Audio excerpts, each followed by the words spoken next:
Good morning students. One more question of linear equation by substitution method. Last video में मैंने आपको एक equation ली थी जिसे सब्सटीट्यूशन मेथड से फाइंड आउट बताया था कि कैसे करते हैं एक्स एंड वाई के वैल्यूज़। मेरे पास ये एक और इक्वेशन है, पेयर ऑफ लीनियर इक्वेशन। इस इक्वेशन को भी हम बाय सब्सटीट्यूशन मेथड सॉल्व करेंगे। Then let us start. First of all ये हमारी इक्वेशन नंबर 1 है, 2x + 3y = 9 and the second one equation is 4x + 6y = 18. These are the two equation. Then from the equation number 1 हम जो value है x की उसे find out करेंगे। Then value of x = 9, 3y = उधर चला जाएगा तो that will be -3y divided by 2, क्योंकि 2 x के मल्टीप्लिकेशन में है। This is our third equation. Now substitute the value of x in the equation number 2। आप फर्स्ट और सेकंड इक्वेशन में से, जैसे मैंने फर्स्ट इक्वेशन में से x की वैल्यू निकाली है, आप दोनों इक्वेशन में से किसी भी इक्वेशन में से x की या y की वैल्यू निकालकर दूसरी इक्वेशन में सब्सटीट्यूट कर सकते हैं।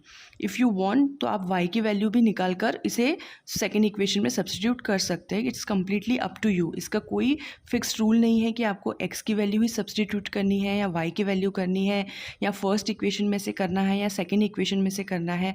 आप किसी भी वेरिएबल की वैल्यू किसी भी इक्वेशन में से फाइंड आउट करके सेकेंड वाली इक्वेशन में पुट कर सकते हैं। It is completely up to you.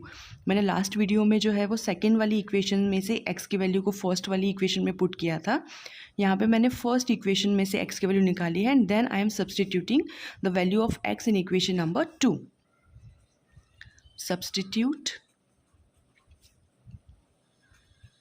substituting value of x in equation number 2। Equation number 2 में हम सब्सटीट्यूट करेंगे value of x।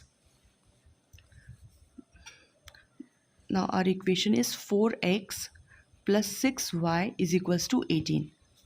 4x, 4 into x की वैल्यू है हमारी 9 - 3y डिवाइडेड बाय 2 + 6y = 18। अब हम इसे मल्टीप्लाई करेंगे।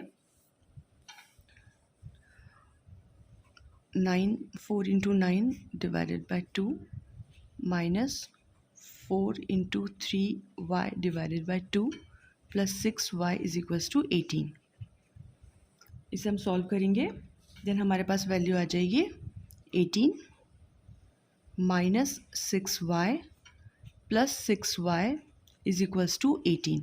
अब यहाँ पे -6y एंड +6y ये दोनों आपस में कैंसल्ड आउट हो जाएंगे, तो हमारे पास यहाँ बचेगा 18 = 18। Now you can see that कि इस वाले क्वेश्चन में हमारे पास जो y वेरिएबल था वही कम्प्लीटली फिनिश हो गया है, वही कैंसल्ड आउट हो गया है। अब हमारे पास यहाँ आ गया है 18 = 18 and this statement is true because 18 = 18। ये स्टेटमेंट ट्रू है हमारा। तो इस टाइप की जब इक्वेशंस हमारे पास आती है तो इस टाइप के क्वेश्चंस में हम कोई भी स्पेसिफिक वैल्यू y की नहीं निकाल सकते, क्योंकि हमारा वेरिएबल y जो है वही कैंसल्ड आउट हो गया है। तो इस टाइप की इक्वेशन में ना तो कोई स्पेसिफिक वैल्यू y की आएगी, और जब y की वैल्यू नहीं है तो हम x की वैल्यू भी नहीं निकाल सकते, क्योंकि वो x की वैल्यू हमारी y के टर्म में है। तो इस टाइप की सिचुएशंस तब अराइज होती है जब हमारी जो दोनों लीनियर इक्वेशंस हैं वो कोइंसिडेंट लाइंस होती हैं। इट मीन्स दोनों एक दूसरे के ऊपर कोइंसाइड करती है। मैंने आपको ग्राफिकल रिप्रेजेंटेशन में बताया था कि जब लाइंस, जो दो लाइंस हमारे पास गिवन है, वो अगर कोइंसिडेंट लाइन है, वो अगर एक दूसरे के ऊपर कोइंसाइड कर रही है, तो it means that they have infinitely many solutions. Last जो क्वेश्चन मैंने आपको बताया था सब्सटीट्यूशन मेथड का, उसमें हमारे पास x की वैल्यू भी फाइंड आउट हो गई थी और y की भी।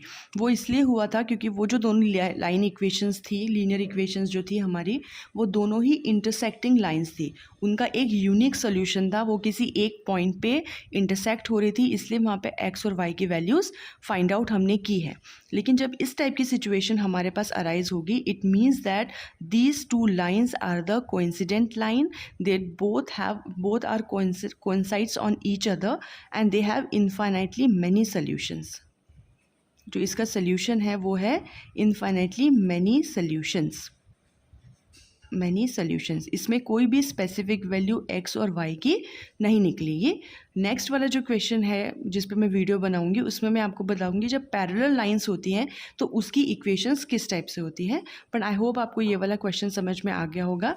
And this statement is true. This statement is true because 18 is equals to 18 and this type of lines linear equations have infinitely many solutions. Thank you.